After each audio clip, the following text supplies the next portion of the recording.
Dasar kerajaan ke arah perpaduan kaum melalui etika dan peradaban. Apakah dasar kerajaan ke arah perpaduan kaum? Dasar bermaksud rangka panduan plan strategi dan petunjuk dirangka untuk terjemahkan wawasan politik kerajaan. Antara matlamat dasar pendidikannya adalah untuk mencapai perpaduan yang merangkumi aspek-aspek sosio-ekonomi dan politik. Seterusnya memenuhi keperluan tenaga rakyat negara ini dalam jangka masa pendek dan panjang. Selain itu melahirkan masyarakat yang bersatu padu, berdisiplin dan terlatih. Kronologi laporan Barnas 1950, laporan ini mencadangkan semua sekolah bernakula Melayu, Cina dan Tamil dibubarkan, kemudian digantikan dengan satu jenis sekolah sahaja, iaitu sekolah kebangsaan. Bahasa Melayu telah dijadikan bahasa penghantar di sekolah rendah, manakala bahasa Inggeris boleh dijadikan bahasa penghantar di sekolah menengah.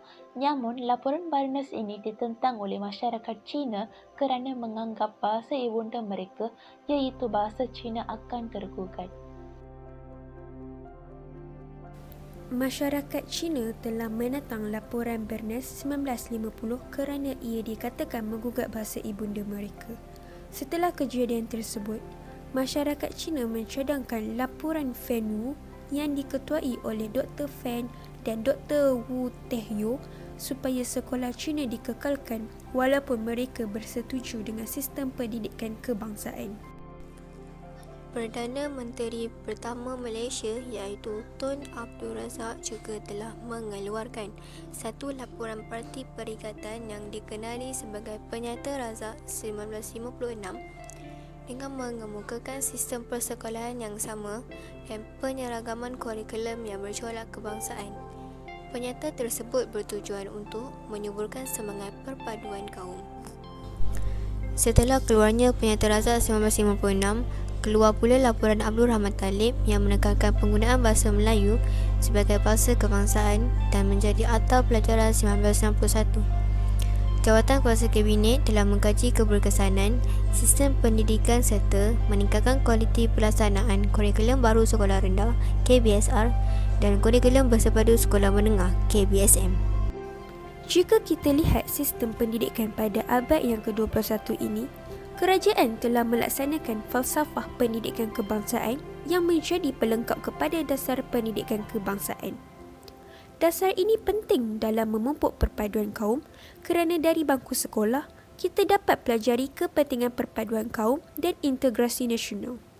Intihannya, dasar yang dijalankan oleh kerajaan telah menitik beratkan dasar dalam perpaduan kaum sebagaimana yang dinyatakan bahawa dasar pendidikan membentuk perpaduan kaum. Bagaimana pendidikan dapat membentuk perpaduan kaum? Sistem persekolahan yang sama bagi semua. Seperti yang telah dicadangkan pada Penyata Razak 1956, penubuhan sekolah-sekolah umum menggunakan bahasa Melayu sebagai bahasa perantara dan sekolah-sekolah jenis umum menggunakan bahasa Cina, Tamil dan Inggeris sebagai bahasa perantara.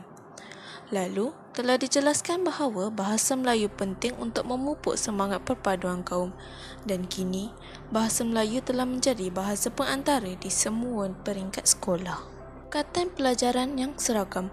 Sukatan pelajaran yang sama isi kandungannya yang dicadangkan oleh Penyata Razak 1961 telah dianggap sebagai salah satu asas sistem pelajaran kebangsaan bagi mewujudkan perpaduan kaum.